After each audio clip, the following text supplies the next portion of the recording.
ক্লাসে সকলকে স্বাগতম। আমি ললিত কুমার বৈরাগী, সিনদ কালাগাছি উচ্চ বিদ্যালয়, শ্রেণী নবম দশম, বিষয় রসায়ন, অধ্যায় পঞ্চম, বিশেষ পাঠ 5.9 5.10 অর্থাৎ ক্যাটায়ন ও অ্যানায়ন গঠন নিয়ে প্রথমে আমরা আলোচনা করব।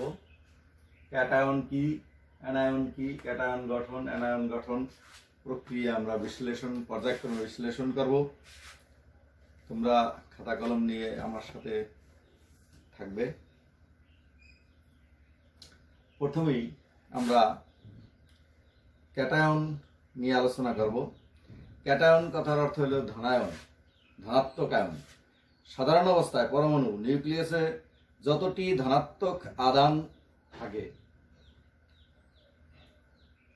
নিউক্লিয়াসের বাইরে কিন্তু শক্তি স্তরে ঠিক ততটি ঋণাত্মক আদান বা নেগেটিভ চার্জ ইলেকট্রন থাকে।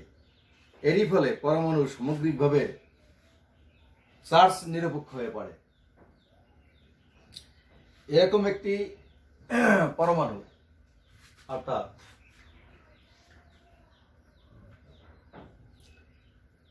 ইলেকট্রন ত্যাগ করে, অর্থাৎ যে সকল পরমাণু আমরা ক্যাটায়নের সংজ্ঞা দেব,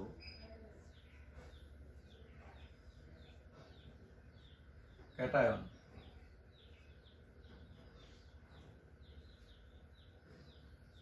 যে সকল পরমাণু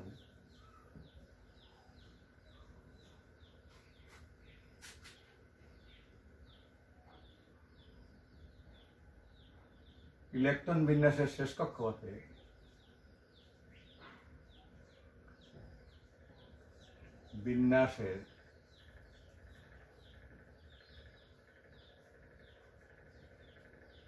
শেষ কক্ষপথে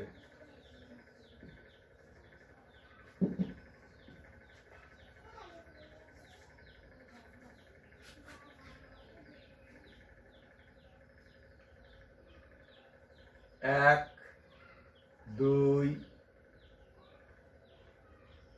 এবং তিনটি ইলেকট্রন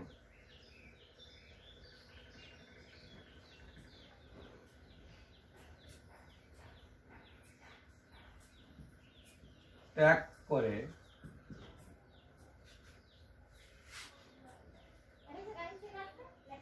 তাকে ক্যাটায়ন বলে।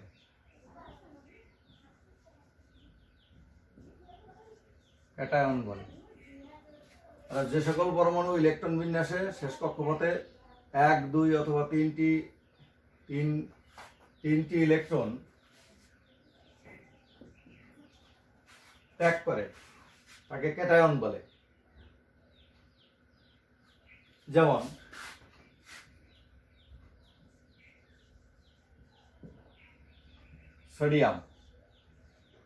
সোডিয়ামের পারমাণবিক সংখ্যা 11। সোডিয়ামের শেষ কক্ষপথে একটি ইলেকট্রন থাকে। অর্থাৎ আমরা যদি দেখাই ডায়াগ্রামের সাহায্যে, সোডিয়ামের 11টি ইলেকট্রন, প্রথম কক্ষপথে 2টি, তারপরের কক্ষপথে 8টি,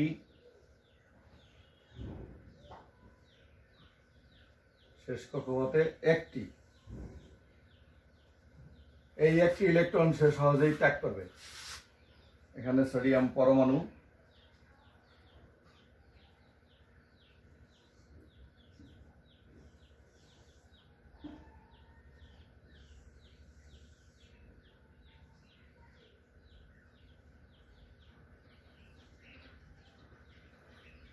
অর্থাৎ এখানে সোডিয়ামের একটি খোলক তার উঠে গেছে, অর্থাৎ একটি ইলেকট্রন, এই ইলেকট্রনটি সে ত্যাগ করবে, ত্যাগকৃত ইলেকট্রন। এই ইলেকট্রনটা ত্যাগ করার ফলে তার শেষ কক্ষপথে 8টি ইলেকট্রন হয়েছে, অর্থাৎ সোডিয়াম প্লাস আয়ন পরিণত হয়েছে। এটাকে ক্যাটায়ন বলে। অর্থাৎ যে সকল পরমাণু ইলেকট্রন বিন্যাসে শেষ কক্ষপথে 1টি, 2টি, 3টি ইলেকট্রন ত্যাগ করে তাকে ক্যাটায়ন বলে। এই যে ত্যাগ করে সে ধনাত্মক আয়নে পরিণত হলো, এটার নামই ক্যাটায়ন। অর্থাৎ সে নিষ্ক্রিয় গ্যাসের স্থিতিশীল অর্জন করতে চাবে। সকল মৌলেরই একটা প্রবণতা নিষ্ক্রিয় গ্যাসের ইলেকট্রন বিন্যাস অর্জন করতে চাবে। এখানে সোডিয়াম শেষ কক্ষপথের একটি ইলেকট্রন ত্যাগ করে নিকটবর্তী নিষ্ক্রিয় গ্যাস নিয়নের ইলেকট্রন বিন্যাস অর্জন করছে। নিয়নের হলো 2, 8। এই যে হিলিয়াম নিয়নের 10টি, এই 2, 8 এই সে নিয়নের ইলেকট্রন বিন্যাস অর্জন করছে। অর্থাৎ শেষ কক্ষপথে অষ্টক পূর্ণ করে সেই স্থিতিশীল হয়েছে। এই প্রবণতা সকল মৌলের ক্ষেত্রেই লক্ষ্য করতে পারি আমরা। আবার পটাশিয়ামের ক্ষেত্রেও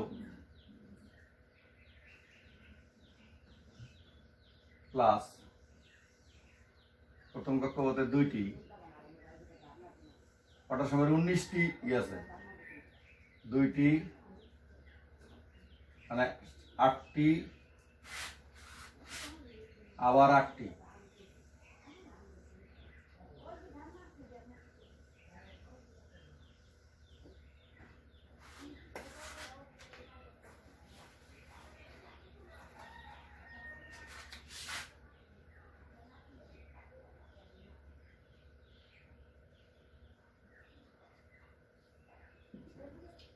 শেষ কক্ষপথে তার একটি ইলেকট্রন।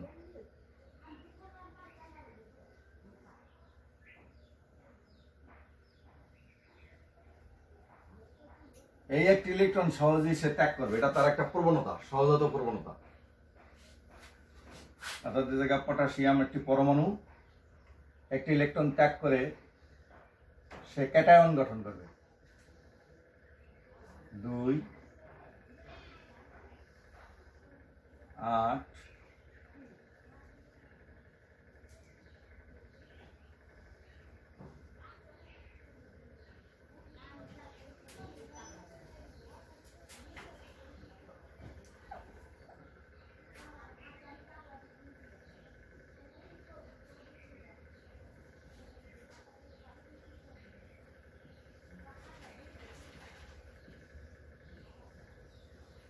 অর্থাৎ এর কক্ষপথ, প্রথমে তো কক্ষপথ ছিল 4টি, কে এল এম এন। এখানে এসে কক্ষপথ যখন একটি ইলেকট্রন ত্যাগ করলো, সে একটা কক্ষপথ তার কমে গেল। অর্থাৎ কে এল এম শেষ কক্ষপথে সে অষ্টক পূর্ণ করছে। ওই অষ্টক পূর্ণ করে পটাশিয়াম প্লাস আয়ন অর্থাৎ ক্যাটায়ন গঠন করছে। ক্যাটায়ন মানে ধনাত্মক আয়ন। তাহলে সেই নিকটবর্তী নিষ্ক্রিয় গ্যাস, দেখো নিকটবর্তী নিষ্ক্রিয় গ্যাস আর্গনের ইলেকট্রন বিন্যাস অর্জন করেছে। আর্গনের হলে 18, 2, 8, 8 সে আর্গনের ইলেকট্রন বিন্যাস অর্জন করেছে এবং স্থিতিশীল হয়েছে। এভাবে ধাতু সমূহ, সকল ধাতু ক্যাটায়ন গঠন করে। এই ধাতব পরমাণু, বিশেষ করে ধাতব পরমাণুই ক্যাটায়ন গঠন করে। তাহলে আমরা এই ক্যাটায়ন গঠন আমরা আলোচনা করলাম। ক্যাটায়ন কি, ক্যাটায়নের গঠন। এবার আমরা অ্যানায়ন নিয়ে আলোচনা করব। অ্যানায়ন কাকে বলে, অ্যানায়ন কিভাবে গঠিত হয়।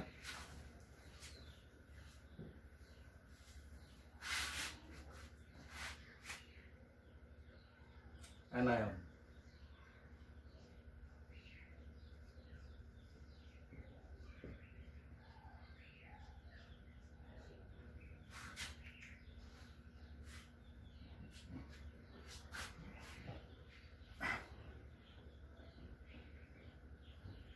যে সকল পরমাণু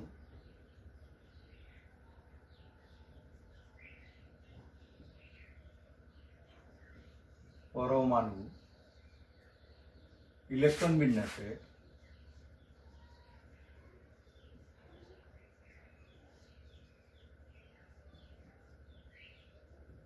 বিন্যাসে শেষ কক্ষপথে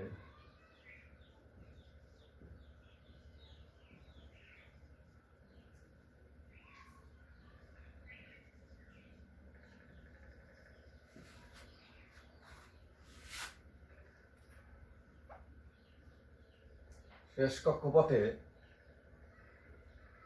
প্রয়োজন সংখ্যক ইলেকট্রন গ্রহণ বা ভাগাভাগির মাধ্যমে শেষ কক্ষপথে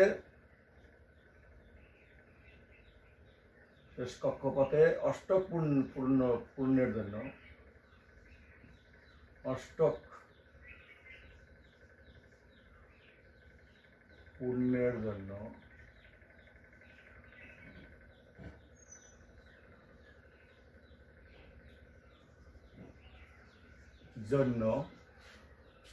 যতটি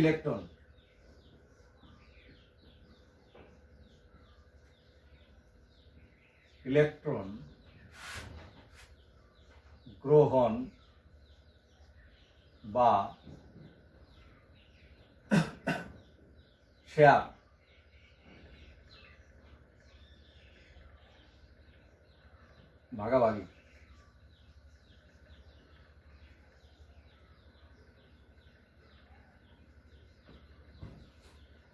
ভাগাভাগি করে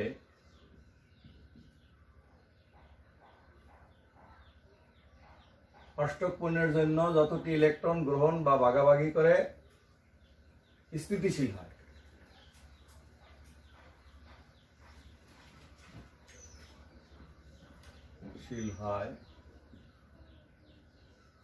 তাকে অ্যানায়ন বলে।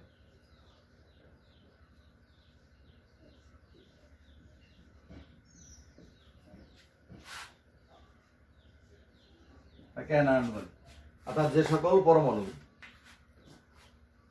ইলেকট্রন বিন্যাসে শেষ কক্ষপথে অষ্টক পূর্ণের জন্য যতটি ইলেকট্রন গ্রহণ বা ভাগাভাগি করে স্থিতিশীল হয় তাকে অ্যানায়ন বলে।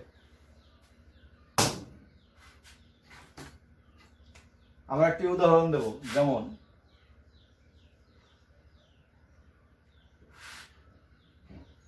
ক্লোরিন।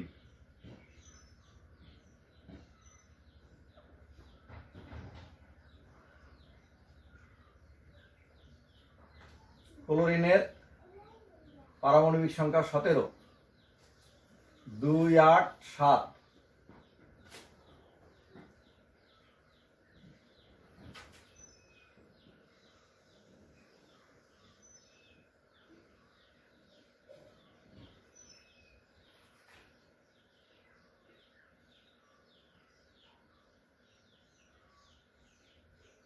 এখানে ক্লোরিনের শেষ কক্ষপথে 7টি ইলেকট্রন আছে। এই 7টি ইলেকট্রন তার পক্ষে ত্যাগ করা খুবই কঠিন, সে ত্যাগ করতে পারবে না। সে কি করবে? একটি ইলেকট্রন গ্রহণ করবে। তাহলে প্লাস ইলেকট্রন,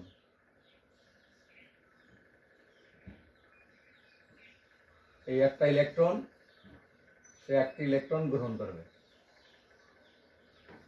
এই একটা ইলেকট্রন গ্রহণ করার ফলে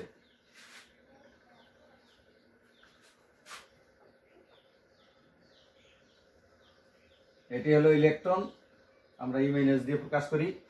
একটি ইলেকট্রন সে গ্রহণ করবে, অর্থাৎ গ্রহণ করলে তার অষ্টক পূর্ণ। আমরা এখানে বলছি শেষ কক্ষপথে অষ্টক পূর্ণের জন্য যতটি ইলেকট্রন গ্রহণ বা ভাগাভাগি করে, অনেক ক্ষেত্রে ভাগাভাগি করে, অনেক ক্ষেত্রে গ্রহণ করে সে অ্যানায়ন গঠন করবে। অর্থাৎ এই ক্ষেত্রে ক্লোরিনের শেষ কক্ষপথে 8টি ইলেকট্রন হবে। বর্তমানে তার আছে 7টি, একটি সে গ্রহণ করবে।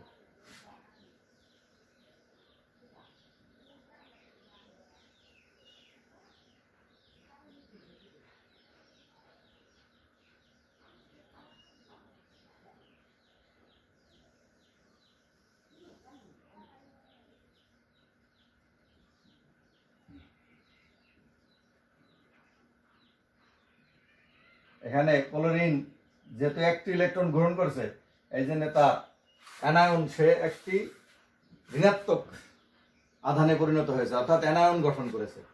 এখানে সে অ্যানায়ন গঠন করেছে। এখানে ক্লোরিন পরমাণু, এখানে অ্যানায়ন গঠন করেছে, অর্থাৎ একটি ইলেকট্রন সে গ্রহণ করছে। এই ক্ষেত্রে গ্রহণ করলে পর তার অষ্টক পূর্ণ হয়েছে। যে সকল পরমাণু ইলেকট্রন বিন্যাসে শেষ কক্ষপথে অষ্টক পূর্ণের জন্য যতটি ইলেকট্রন গ্রহণ বা ভাগাভাগি করে স্থিতিশীল হয় তাকে অ্যানায়ন বলে। এই ক্ষেত্রে এই ক্লোরিন সে অ্যানায়নে পরিণত হয়েছে, অর্থাৎ সে একটি ইলেকট্রন গ্রহণ করেছে। এই আয়নটার নাম হলো ক্লোরাইড আয়ন। সে গঠন করে ক্লোরাইড আয়ন। ক্লোরাইড আয়ন, ক্লোরাইড আয়নে সে পরিণত হয়েছে, অর্থাৎ সে অ্যানায়ন গঠন করেছে। এভাবে আমরা ফ্লোরিনের একটা উদাহরণ দিতে পারি। ফ্লোরিন, অর্থাৎ এগুলা সাধারণত অধাতব পরমাণু ইলেকট্রন গ্রহণ বা ভাগাভাগি বা শেয়ার করে। তাহলে ফ্লোরিনের 9, প্রথম কক্ষপথের 2টি, শেষ কক্ষপথে 7টি।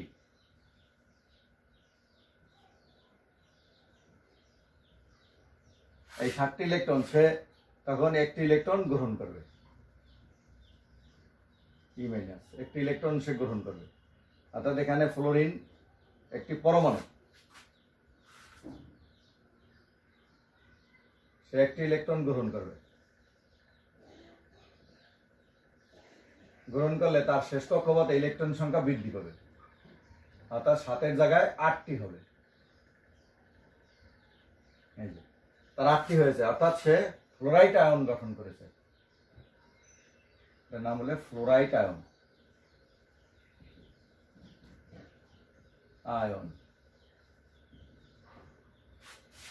এভাবে অ্যানায়ন গঠন হয়, অর্থাৎ ইলেকট্রন। এই কাজটা সাধারণত অধাতুর মধ্যে ঘটে থাকে। অধাতুই এই ইলেকট্রন গ্রহণ করে অথবা ভাগাভাগি করে।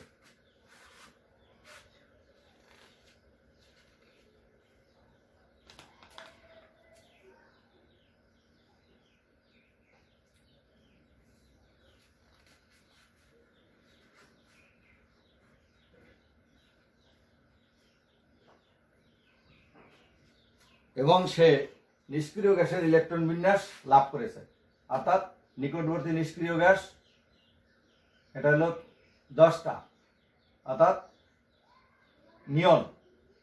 নিয়নের ইলেকট্রন বিন্যাস অর্জন করছে এবং স্থিতিশীল হয়েছে।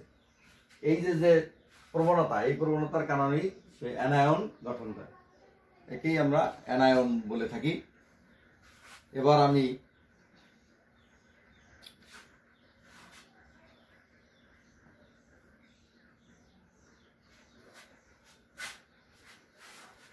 আয়নিক বন্ধন বা তড়িৎযোজী বন্ধন নিয়ে আলোচনা করব, অর্থাৎ 5.10 পার্ট 5.10 নিয়ে আলোচনা করব।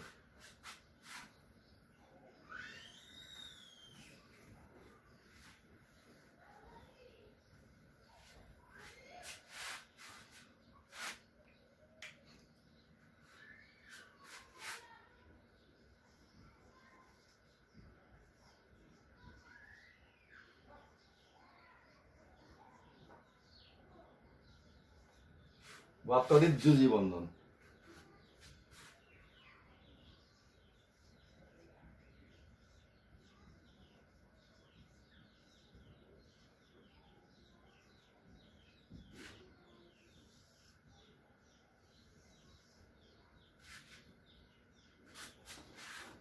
প্রথমে আমরা জেনে নেব তড়িৎযোজী বন্ধন বা আয়নিক বন্ধন কাকে বলে।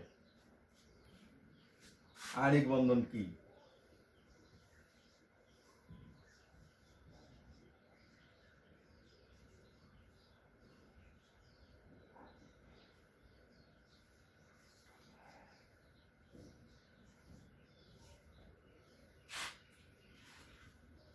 আয়নিক বন্ধন গঠন,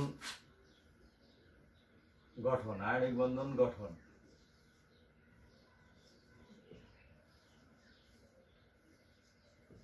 বন্ধন গঠন,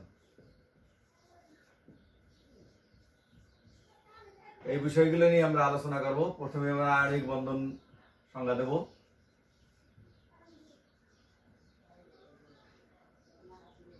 আয়নিক বন্ধন। আয়নিক বন্ধন সাধারণত ধাতু এবং অধাতু পরমাণুর মধ্যে ঘটে থাকে। অর্থাৎ একটি ধাতব পরমাণু একটি অধাতব পরমাণুর সাথে ইলেকট্রন আদান প্রদানের মাধ্যমে যে বন্ধন গঠিত হয় তাকে আয়নিক বন্ধন বলে। তাহলে আমরা লিখব একটি ধাতব পরমাণু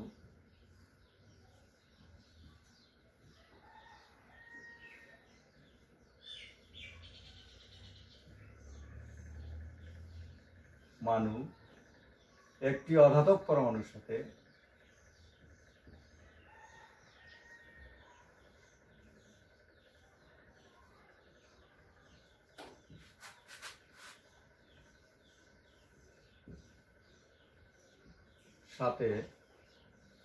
ইলেকট্রন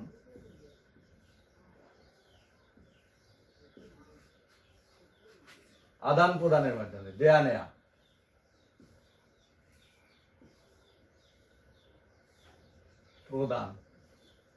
আদান প্রদান এর মাধ্যমে যে বন্ধন গঠিত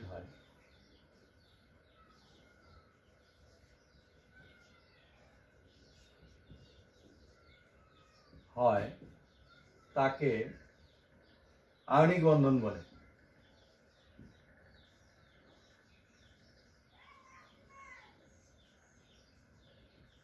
আয়নিক বন্ধন বলে।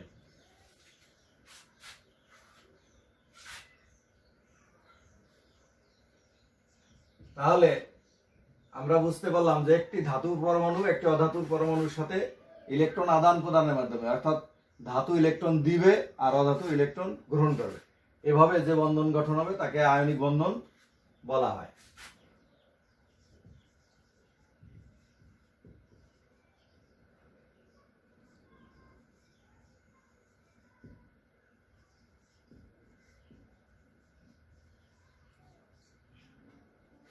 তাহলে আমরা আয়নিক বন্ধনের সংজ্ঞা দিলাম, একটি ধাতুর পরমাণু একটি অধাতুর পরমাণুর মাধ্যমে ইলেকট্রন আদান প্রদানের মাধ্যমে, অর্থাৎ সোডিয়াম ক্লোরাইড NaCl একটা ধাতুর পরমাণু, অর্থাৎ সোডিয়াম একটি ধাতুর পরমাণু, ক্লোরিন একটি অধাতব পরমাণু। সোডিয়াম ক্লোরাইড হলো খাদ্য লবণ, ক্যালসিয়াম ক্লোরাইড, এগুলো সবই লবণ। আমি যে নাম কটা লিখেছি এগুলো সবই লবণ এবং এরা আয়নিক বন্ধন গঠন করেছে। এবার আমরা আয়নিক বন্ধন গঠন পদ্ধতিটা আমরা একটু আলোচনা করব, আয়নিক বন্ধন কিভাবে গঠিত হয়।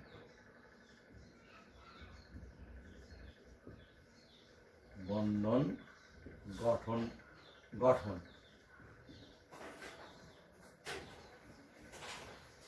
আমরা চিত্রের সাহায্যে এটা দেখাবো। তখন সোডিয়াম ক্লোরাইড খাদ্য লবণ এটাই দেখাবো। একটি ইলেকট্রন দেবে একটি ইলেকট্রন নিবে, এভাবে একটি আয়নিক বন্ধন গঠন হবে। তাহলে সোডিয়ামের ইলেকট্রন বিন্যাস আমরা দেখাই। সোডিয়ামের হলো পারমাণবিক সংখ্যা 11, প্রথম কক্ষপথে 2টি, দ্বিতীয় কক্ষপথে 8টি,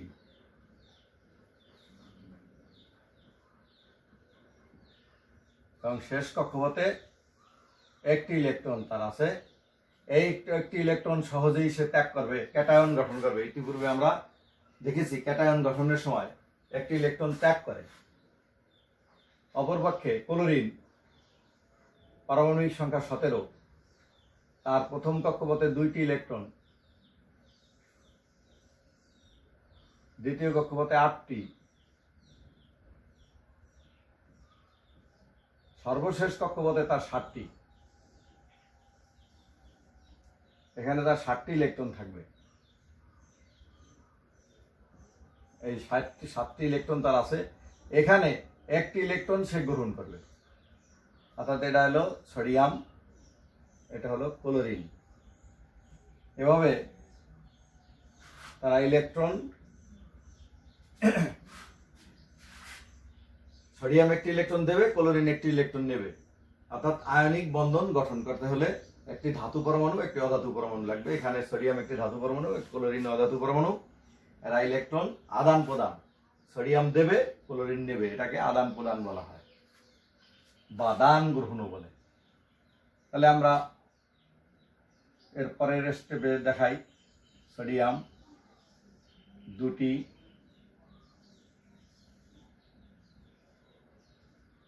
আটটি, অর্থাৎ এখানে যখনই একটি ইলেকট্রন সোডিয়াম দিয়ে দেবে তখন সোডিয়াম ক্যাটায়ন গঠন করবে, সোডিয়াম প্লাস আয়ন। একটি ইলেকট্রন দেবে, এই জন্য সোডিয়াম ক্যাটায়ন গঠন করবে, অর্থাৎ সোডিয়ামের একটি কক্ষপথ বিলুপ্ত হয়ে যাবে, অর্থাৎ শেষ কক্ষপথে থাকবে তার 2 এবং 8। শেষ কক্ষপথে থাকে 8টি, প্রথম কক্ষপথে 2টি, শেষ কক্ষপথে 8টি। ঠিক একইভাবে ক্লোরিনের ইলেকট্রন বিন্যাসে আমরা দেখতে পাবো শেষ কক্ষপথে তার 7টির জায়গায় একটি বৃদ্ধি পাবে, অর্থাৎ তার সেল কমবে না, সেলে ইলেকট্রন সংখ্যা বৃদ্ধি পাবে।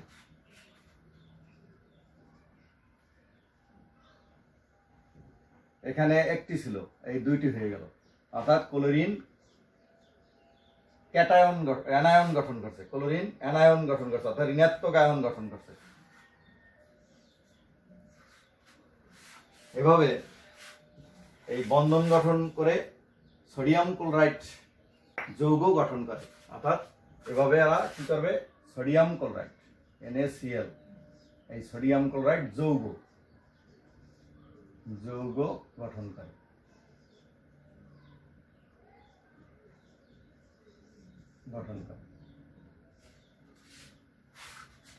সোডিয়াম ক্লোরাইড হলো খাদ্য লবণ, তোমরা নিশ্চয়ই অবগত আছো।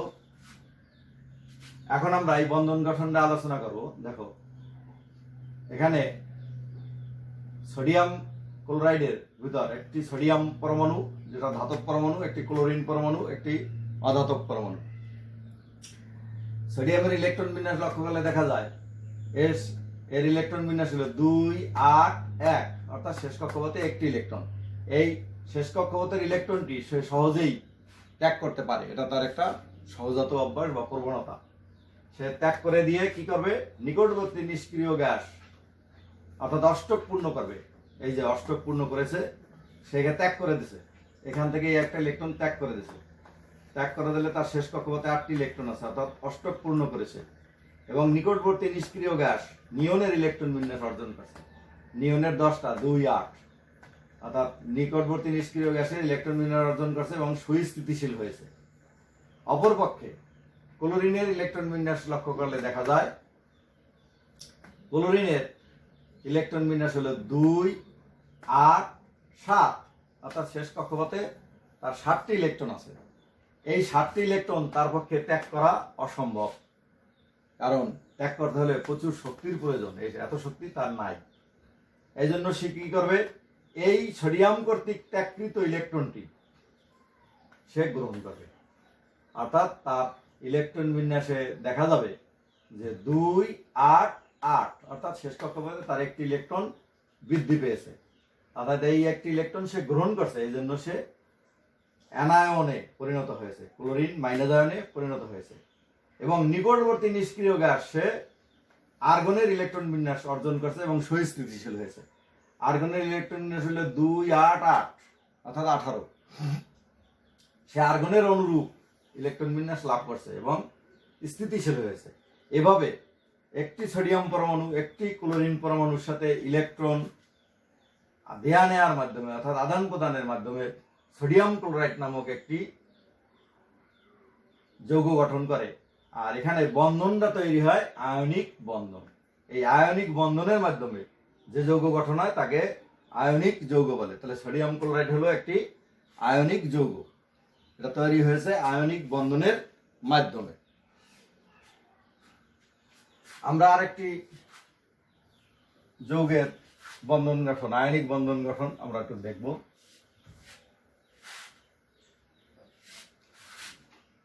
ক্যালসিয়াম ক্লোরাইড, এটাও একটি লবণ, CaCl2।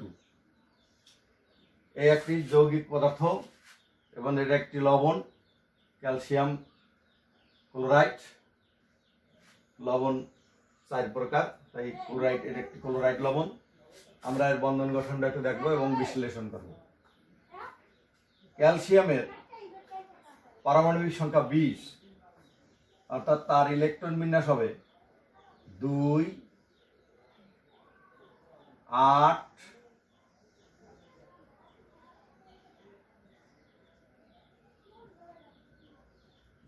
8,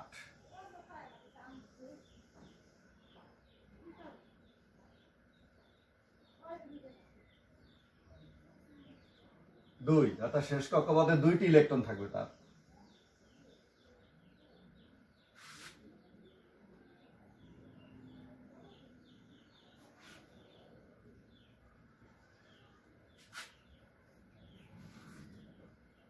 এপাশে একটা ইলেকট্রন দিলাম।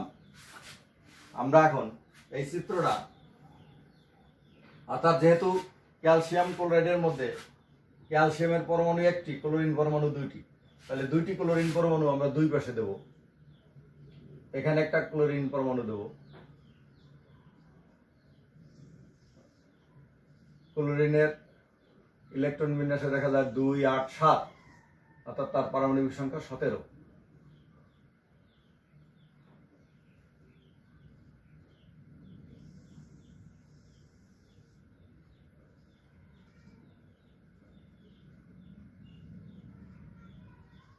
এই ইলেকট্রনটা এখানে দিয়ে দেবে। আবার এ পাশে আমরা একটি ক্লোরিন পরমাণু আঁকবো।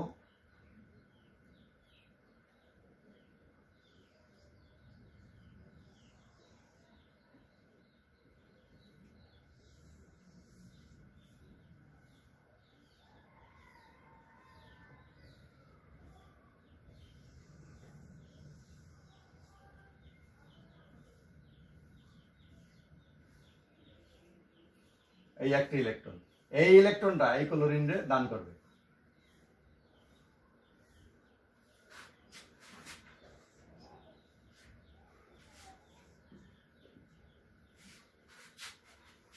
ঠিক আরেকটা চিত্র আমরা দেখাবো। 2, 8,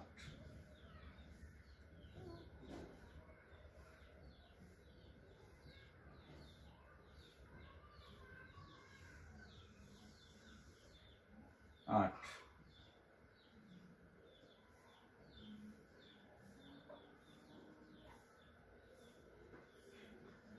অর্থাৎ তার একটি কক্ষপথ বিলুপ্তি ঘটেছে। এই 2টি ইলেকট্রন ছিল শেষ কক্ষপথে। এই 2টি ইলেকট্রন ত্যাগ করার কারণে এরা ক্যালসিয়াম 2+ আয়নে পরিণত হয়েছে, অর্থাৎ ক্যাটায়ন গঠন করেছে। আর এটা ক্লোরিন পরমাণু Cl, এটা ক্যালসিয়াম পরমাণু, এটা ক্লোরিন পরমাণু। এপাশে একটি ক্লোরিন পরমাণু, তার ইলেকট্রন বিন্যাস দেখাবো।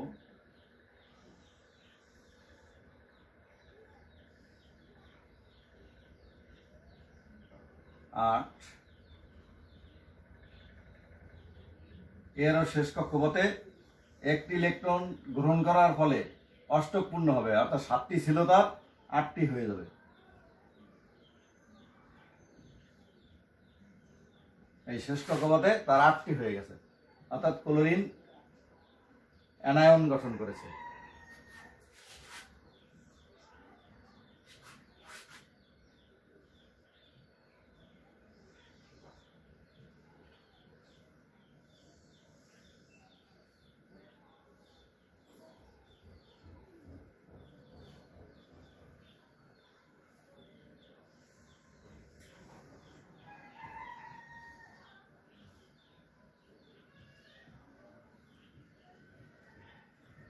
ক্লোরিন অ্যানায়ন গঠন অর্থাৎ ঋণাত্মক আয়নে পরিণত হয়েছে। আমরা এখন এই ব্যাখ্যাটি দেব। তোমরা একটু লক্ষ্য করবে যে ক্যালসিয়াম ক্লোরাইডের মধ্যে ক্যালসিয়াম পরমাণু 1টি, ক্লোরিন পরমাণু 2টি। তাহলে ক্যালসিয়াম পরমাণুর ইলেকট্রন বিন্যাস, ক্যালসিয়ামের যেহেতু পারমাণবিক সংখ্যা 20, তাহলে 2, 8, 8, 2, এই পাশে একটা, এই পাশে একটি, 2টি ইলেকট্রন আছে শেষ কক্ষপথে। এই 2টি ইলেকট্রন সহজেই সে ত্যাগ করতে পারবে। ত্যাগ করে ক্যাটায়ন তৈরি করবে, এটাই তার প্রবণতা। সেই দুইটি ইলেকট্রন ত্যাগ করে দেবে, ত্যাগ করে দিয়ে সে তার শেষ কক্ষপথ অর্থাৎ এই যে এখানে 2, 8, 8 শেষ কক্ষপথে অষ্টক পূর্ণ করে এবং সুস্থিতিশীল হয়। নিকটবর্তী নিষ্ক্রিয় গ্যাস আর্গনের ইলেকট্রন বিন্যাস লাভ করে। 2, 8, 8 হলো 18, মানে আর্গনের ইলেকট্রন বিন্যাস অর্জন করছে এবং সুস্থিতিশীল হয়েছে। অপরপক্ষে দুইটি ক্লোরিন পরমাণু, এই দুইটি ক্লোরিন পরমাণুর প্রত্যেকটির ইলেকট্রন বিন্যাস 2, 8, 7, অর্থাৎ শেষ কক্ষপথে প্রত্যেকটার 7টা করে ইলেকট্রন আছে। এই 7টি ইলেকট্রন ত্যাগ করা অসম্ভব, কারণ এত শক্তি তাদের ক্লোরিনের পরমাণুর নাই। এই জন্য সে কি করবে, প্রত্যেকটি ক্লোরিন পরমাণু, এ পাশের একটি ও পাশের একটি, এই প্রত্যেকটি ক্লোরিন পরমাণু ক্যালসিয়ামের পরমাণুর কাছ থেকে একটি করে ইলেকট্রন গ্রহণ করবে, এই একটি করে ইলেকট্রন গ্রহণ করবে। এ পাশেও একটি ক্লোরিন গ্রহণ করে সে অষ্টক পূর্ণ করেছে, অর্থাৎ তার ইলেকট্রন বিন্যাস হয়েছে 2, 8, 8, অর্থাৎ সেও আর্গনের ইলেকট্রন বিন্যাস অর্জন করেছে এবং সে ক্যাটায়ন গঠন অ্যানায়ন গঠন করেছে, এখানে অ্যানায়ন গঠন করেছে। এই ক্লোরিন পরমাণু এই ক্যালসিয়ামের কাছ থেকে একটি ইলেকট্রন গ্রহণ করে তার শেষ কক্ষপথে অষ্টক পূর্ণ করেছে, অর্থাৎ নিকটবর্তী নিষ্ক্রিয় গ্যাস আর্গনের ইলেকট্রন বিন্যাস লাভ করেছে এবং সুস্থিতিশীল হয়েছে।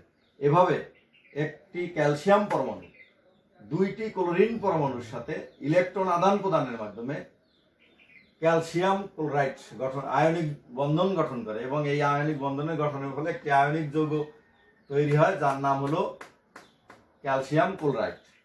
এই বন্ধনটার নাম হলো আয়নিক বন্ধন এবং এর ফলে যে যৌগ তৈরি হয় সেই যৌগটির নাম হলো ক্যালসিয়াম ক্লোরাইড, অর্থাৎ আয়নিক যৌগ। এটি একটি আয়নিক যৌগ।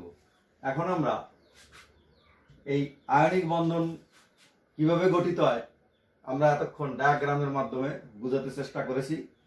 এখন আমরা আয়নিক যৌগের বৈশিষ্ট্য নিয়ে আলোচনা করব।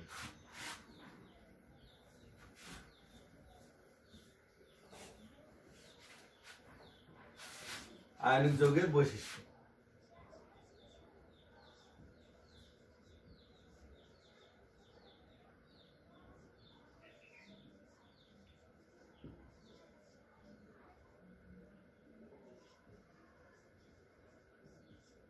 বৈশিষ্ট্য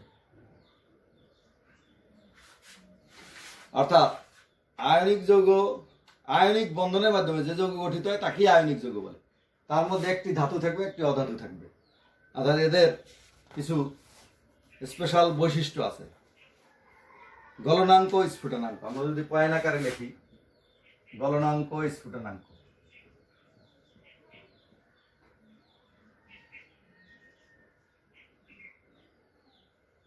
ও স্ফুটনাঙ্ক।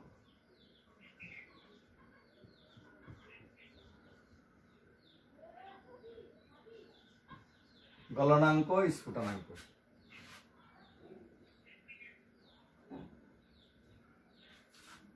অর্থাৎ আয়নিক যৌগ উচ্চ গলনাঙ্ক ও উচ্চ স্ফুটনাঙ্ক বিশিষ্ট পদার্থ। আয়নিক যৌগ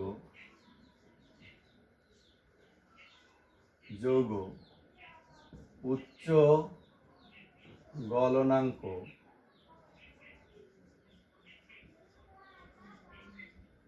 ও উচ্চ স্ফুটনাঙ্ক বিশিষ্ট পদার্থ।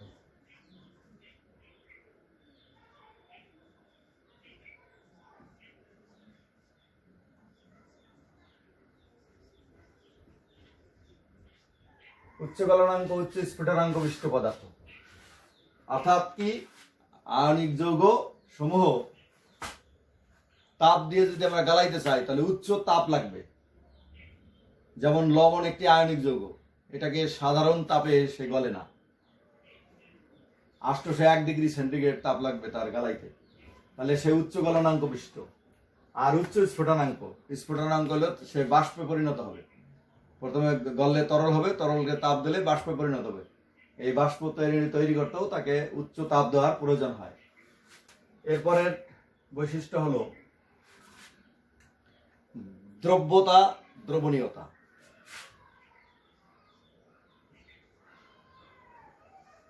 দ্রব্যতা ও দ্রবণীয়তা।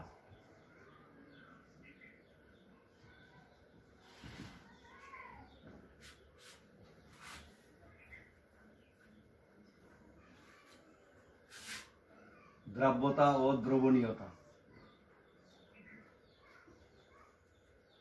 অর্থাৎ আয়নিক যৌগ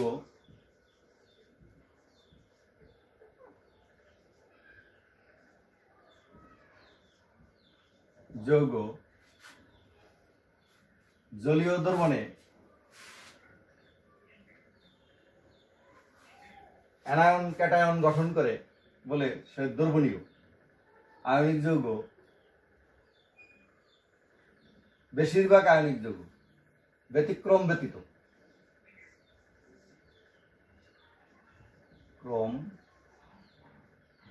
ব্যতীত প্রায় সকল আয়নিক যৌগ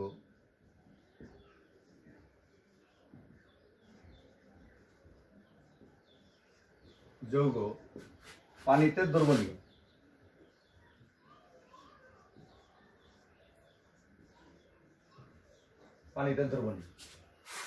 ব্যতিক্রম ব্যতীত প্রায় সকল আয়নিক যৌগই পানিতে দ্রবণীয়। অর্থাৎ এরা পানির ভিতর যদি লবণ আমরা পানিতে দেই তাহলে লবণ ধনাত্মক আয়ন এবং ক্লোরিন ঋণাত্মক আয়নে বিভক্ত হয়ে যায়, সোডিয়াম ক্লোরাইড এইভাবে বিভক্ত হয়ে পানিতে দ্রবীভূত হয়ে যায়। বিদ্যুৎ পরিবাহিতা, পরের পয়েন্ট, বিদ্যুৎ পরিবাহিতা।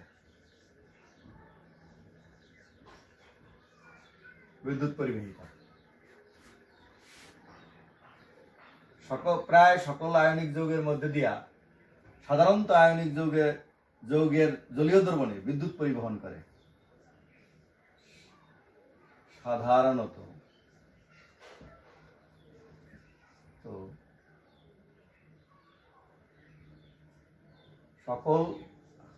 সকল আয়নিক যৌগের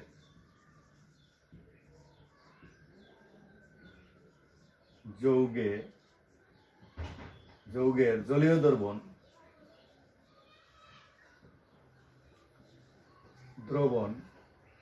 বিদ্যুৎ পরিবহন করে। বিদ্যুৎ সুপরিবাহী।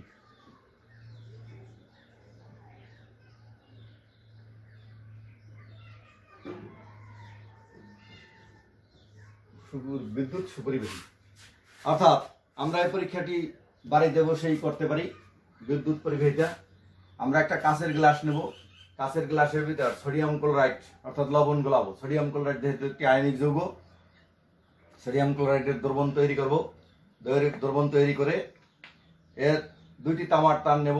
এই দুইটি তামার তার এই কাঁচের গ্লাসের কিনারা ঘেঁষে ভিতরে আমরা প্রবেশ করব। আমরা লক্ষ্য রাখবো যেন এই দুইটি তার মিশে না যায়। এভাবে ওই দূরের দুইটি তারের মাথায় একটি ব্যাটারি সাথে বাল্ব সংযোগ করব।